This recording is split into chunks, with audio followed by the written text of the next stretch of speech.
Hey, how you doing? This is Adam Post, publisher of more than 1,000 comic books and marketing expert covering Trump. Judge panics as Trump and Musk find massive fraud in US Treasury. Let's get into the story. Before we do, please be sure you are subscribed to the channel. Click the bell for notifications. Give me a thumbs up. I really appreciate you guys. There have been a lot of wild stories that have come out since Trump was inaugurated, and he started work on fixing the federal government. But it has been very aggressive, and he's upset a lot of people.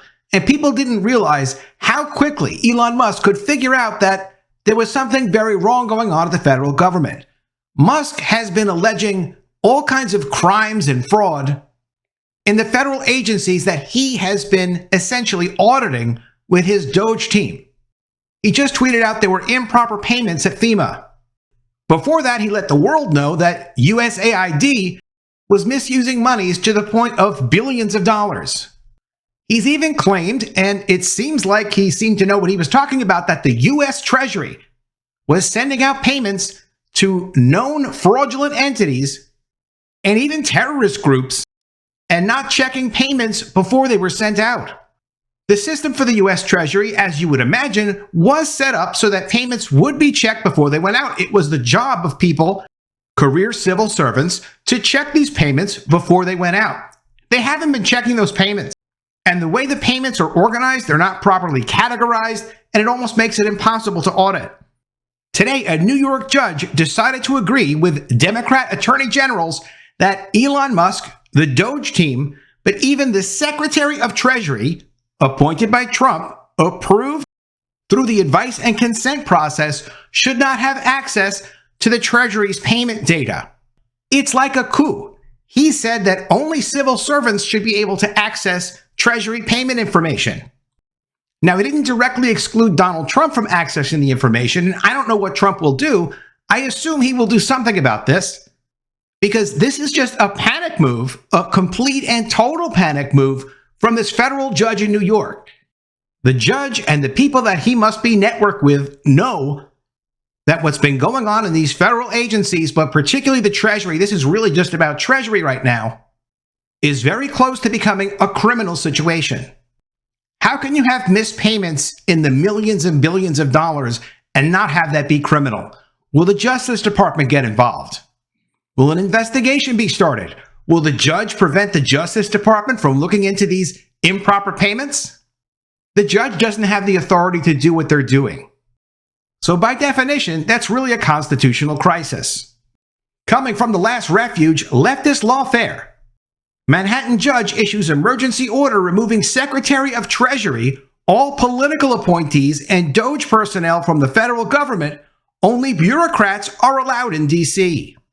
In a stunning and sweeping emergency injunction that has even stunned the people who demanded it, a Manhattan-based district judge has just removed the Secretary of State Scott Bessent from his authority over the Treasury Department, blocked any political appointee from accessing records within the Treasury Department, blocked any special appointee of President Trump from records within Treasury, and demanded that all information previously extracted be destroyed. The emergency injunction was signed by District Judge Paul Engelmayer in Manhattan, determined without any input from the Trump administration, and applies until February 14, 2025. At that time, U.S. District Judge Jeanette Vargas will hear the full arguments of the lawsuit. The emergency ruling comes as a result of 15 Soros-installed attorneys general from New York, New Jersey, Arizona, California, Colorado, Connecticut, Delaware, Illinois, Maine, Maryland, Minnesota, Nevada, and Rhode Island and Vermont, all filing suit in New York seeking to block Elon Musk and DOGE from access to information that would reveal how activist groups in their states have been funded by the U.S. government. These are the activist groups that help the Democrats to win elections. The lawsuit said Musk and his team could disrupt federal funding for health clinics, preschools, climate initiatives, and other programs, and that Republican President Donald Trump could use the information to further his political agenda. DOGE's access to the system also, quote, poses huge cybersecurity risks that put vast amounts of funding for the states and their residents in peril, according to the state attorneys general. They sought a temporary restraining order blocking DOGE's access. The judge, an appointee of Democrat former President Barack Obama, said the state's claims were particularly strong and warranted him acting on their request for emergency relief pending a further hearing before another judge on February 14th. Quote, that is both because of the risk that the new policy presents of the disclosure of sensitive and confidential information and the heightened risk that the systems in question will be more vulnerable than before to hacking, according to Engelmayer. New York Attorney General Letitia James, a Democrat whose office is leading the case, welcomed the ruling, saying nobody was above the law. She loves to say that. She's going to find out she's not above the law pretty soon, I think. And that Americans across the country have been horrified by the DOGE team's unfettered access to their data. Quote, we knew the Trump administration's choice to give this access to unauthorized individuals was illegal, and this morning a federal court agreed, according to James in a statement. Quote, now Americans can trust that Musk, the world's richest man, and his friends will not have free reign over their personal information while our lawsuit proceeds. Engelmayer's order bars access from being granted to Treasury Department payment and data systems by political appointees, special government employees, and government employees detailed from an agency outside the Treasury Department. The judge also directed that anyone prohibited under his order from accessing those systems to immediately destroy anything they copied or downloaded. The order by the judge is transparent judicial activism. It will almost certainly be overturned and nullified by later rulings. However, it creates blocks and slows down the goal of the Department of Government Efficiency and the objective of the Trump administration.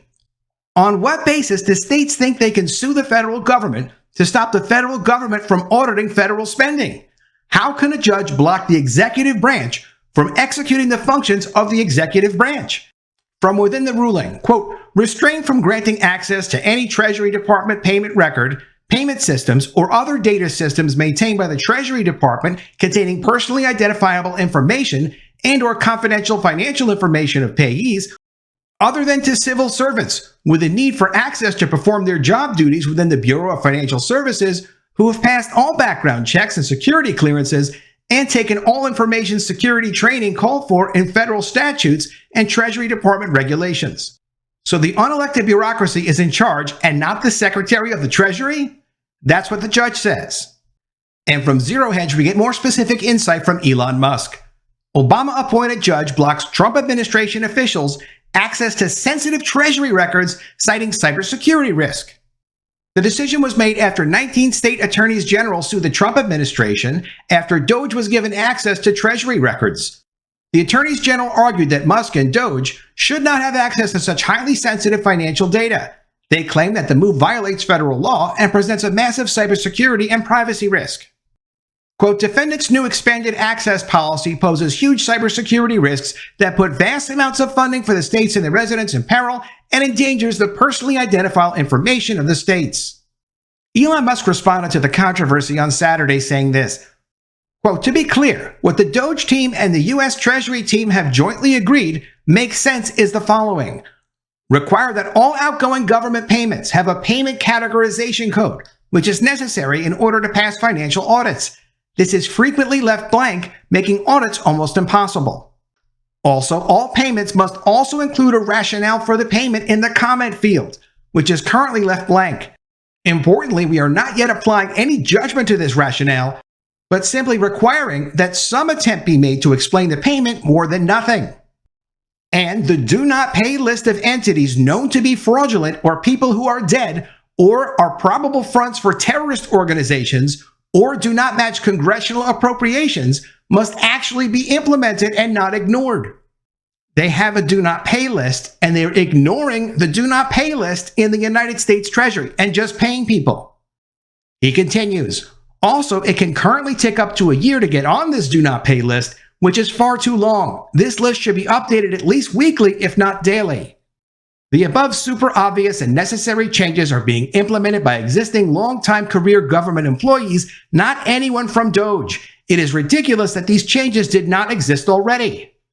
Musk continues. Yesterday, he was told that there are currently over $100 billion a year of entitlement payments to individuals with no social security number or even a temporary ID number. If accurate, this is extremely suspicious. When he asked if anyone at Treasury had a rough guess for what percentage of that number is unequivocal and obvious fraud, The consensus in the room was about half, so $50 billion a year or $1 billion a week. This is utterly insane and must be addressed immediately.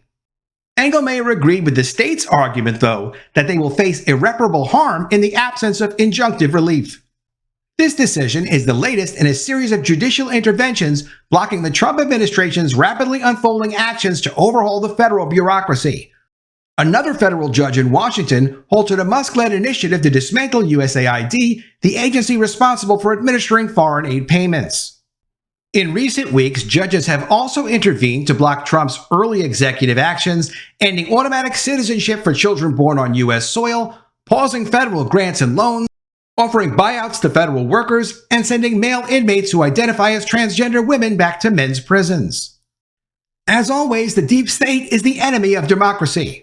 I will say this, though. They are going absolutely nuts. Trump and Musk are driving them crazy. And part of the strategy here is to do so much and get these guys so crazy that they overreact in their responses. Like, this judge cannot actually take over the US Treasury and say, well, I'm doing it for a good reason. Like, literally, that's the US Treasury. Obviously, Trump was elected president. He has authority to make sure that the US Treasury is not sending out bogus payments and is following the law. It sounds like it's not following the law. What this is really asking Trump to do, what it's begging Trump to do, is to turn this over to the Department of Justice and say, look, something is really wrong over there. I need you to send a ton of FBI agents and go investigate this thing. It's already been established by the U.S. Supreme Court that the President of the United States can ask the Justice Department to look into investigations and start new investigations. And that seems to be what this is coming down to. They could, of course, also ignore the judge's order, but rather than do that, let's see how they act. They may go to an appeal, but they also could go directly to the Department of Justice and say something is not right here. I immediately want an investigation from someone who is not in this department, because whoever is at Treasury, obviously, either they're involved or it happened under their watch. You can't just turn this over to Treasury. You need someone from the outside who can tell the rest of the United States what's actually going on. But the left are absolutely losing their minds from zero hedge. Quote, we need to go gangster here. New York Magazine editor and Scott Galloway demand doxing in prison for what they call little pricks from DOGE. The leftist freak out over government accountability has escalated to open calls for the doxing and imprisonment of the arrogant little pricks, as they call them, working for Elon Musk and DOGE, who over the past 2 weeks have descended upon the U.S. Treasury, USAID, and most recently the U.S. Department of Education in order to uncover waste, fraud, and abuse. And boy, have they found those in spades. Quote, I want to know who their names are, and I want to see Democratic governors saying, quote, I'm going to do everything I can in my power to use the full faith to the letter of the law to put you folks in prison, said Galloway, adding, quote, I think what you're doing is trespassing. I think it's a coup. And to be clear, just because the new insurrectionist who was elected, I don't believe this is legal, and I'm going to hold the people accountable who are trespassing and part of a coup accountable. I mean, this is calling for the Democrat governors to try to take over the federal government, which they don't even have to do at this point because they've got a judge who's taken over the treasury of the federal government. Trump won't let this stand. I can't see how he would. Quote, to just sit back and say this is horrible and this is unlawful, we need to go gangster here and say, look, we are not negotiating around this stuff. This is illegal. This is a coup. This is the unlawful seizure of power. We're not going to engage in this bullshit, ridiculous arguments over Gaza and Greenland. We're going to hold people accountable. Here are their names. Here are their faces. And we've contacted the local authorities where these kids live, these young adults, and we're going to hold them accountable. Swisher, the woman interviewing him, suggested that they don't have that ability, telling Galloway that she's told concerned leftists, quote, you don't actually have the means to do so because these poor people are in these agencies. And when these idiots come in, these children, these arrogant little pricks come in and say, we're going to call the federal marshals or the president has ordered you to step aside, they kind of have to. You don't have to be resistant and be walked out by security. And then security doesn't know which one to listen to, right? Galloway then called on Congress to stage what the left has defined as an insurrection at a federal building, saying, quote, I'd like to see all 48 or 49 U.S. senators and any Republicans who want to join. I'd like to see a couple of hundred members of Congress go to the building where this is and demand to go in and physically stop this and let them arrest you. Swisher elaborated on how she thinks the media is downplaying what's going on, insisting, quote, it's a coup, before suggesting that DOGE employees are so typical of the juvenilization of men. A federal judge cannot take over the US Treasury on their own initiative. They just can't do it. There will be a response from the White House. It will be interesting to see what happens.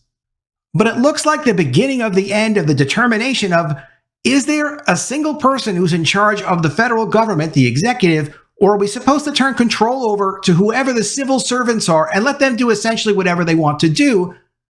Or maybe they want the federal government to be controlled by intelligence agencies, or maybe they want the federal government to be controlled by one political party that didn't win any of the control of any of the seats of government. It's completely untenable, and Trump is the one who drove this agenda, so Trump is the one who knew he was going to push them to the point that they would lose their minds, abuse every bit of authority that they could to try to get control back, and then find themselves losing the game. Let me know what you think of all this in the comments below. Always love to see your ideas. Please be sure you are subscribed to the channel. Click the bell for notifications, give me a thumbs up, and I'll see you again soon with another story. And if I don't see you, I will miss you. And if you want to support the channel and help me make even more videos, subscribe to the channel and become a paid member today.